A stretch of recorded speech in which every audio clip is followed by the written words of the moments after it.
Welcome to TV TNN news. Hindu మత ముసుగులో వైఎస్ఆర్ కాంగ్రెస్ పార్టీపై విషం చిమ్ముతున్నారు బీజేపీ నేత మాధవ్. దగ్గుపాటి పురంధేశ్వరి టీడీపీ రాసిచ్చిన స్క్రిప్ట్ బీజేపీ నేతలు కాపీ పేస్ట్ చేస్తున్నారు.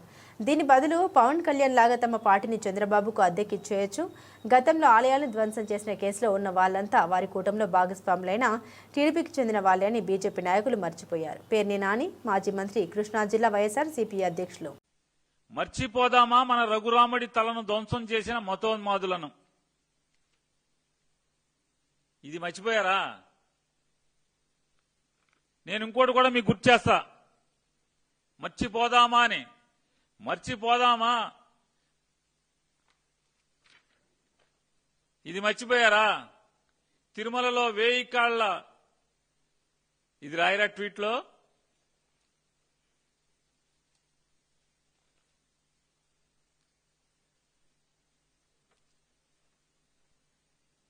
పుష్కరాలు మళ్లీ వస్తున్నాయి. పురంధేశ్వరి గారు, మాధవ్ గారు, మరిచిపోదామా? పుష్కరాలు మళ్లీ వస్తున్నాయి. 12 ఏళ్ళు అయిపోయింది అప్పుడే. ఇది మర్చిపోకండి, ఇది గుర్తుపెట్టుకోండి. ఎక్కడన్నా గొప్పగా కొత్త అంటే ఆలయాన్ని జీర్ణం అవుతుంటే ఎక్కడన్నా కట్టారా?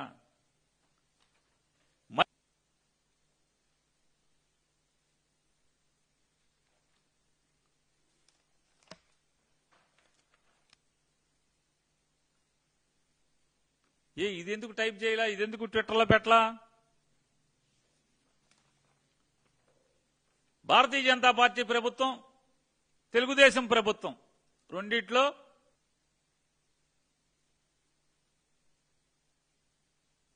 మీ ఇద్దరు కమలం పార్టీ పువ్వు గుర్తోళ్ళు కదా, పువ్వు పార్టీ వాళ్ళు కదా. చెప్పండి, మరిచిపోదామా? ఇది మాత్రం మర్చిపోబాకండి.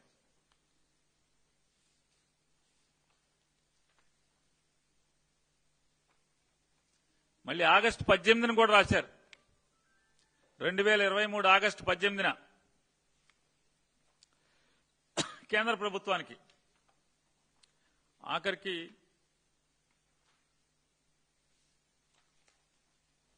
శ్రీకాకుళం జిల్లా కూర్మ అనే గ్రామంలో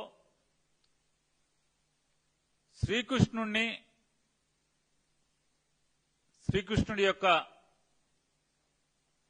మార్గదర్శనాన్ని, ఆయన చూపించిన మార్గంలో బతకటానికి విజయవాడలో 200 ఆలయాల్ని చంద్రబాబు నాయుడు ఓట్ల దొంగతనంలో, ఓటుకు నోటు దొంగతనంలో హైదరాబాద్లో పట్టుబడి అరెస్టు కాకుండా మధ్య మార్గంగా ఒక భారతీయ జనతా పార్టీ నాయకుడు పరిష్కారం చేస్తే పారిపోయి ఇక్కడికి వచ్చిన తర్వాత చేసినటువంటి ఘనకార్యం ఈ ఆలయాల ధ్వంసం రచన. మర్చిపోదామా? మీరే అప్పుడు ఎండోమెంట్స్ డిపార్ట్మెంట్ మీదే, భారతీయ జనతా పార్టీ చేతిలోనే ఉంది. మర్చిపోదామా?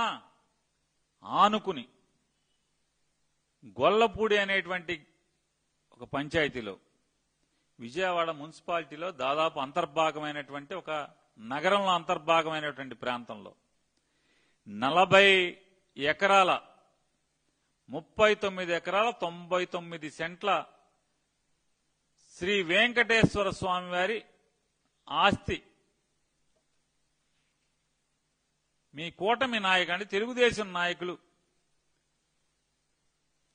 ఆక్రమించుకుంటాకి, కబ్జా చేయటానికి జరుగుతున్నటువంటి ప్రయత్నాన్ని మర్చిపోదామా?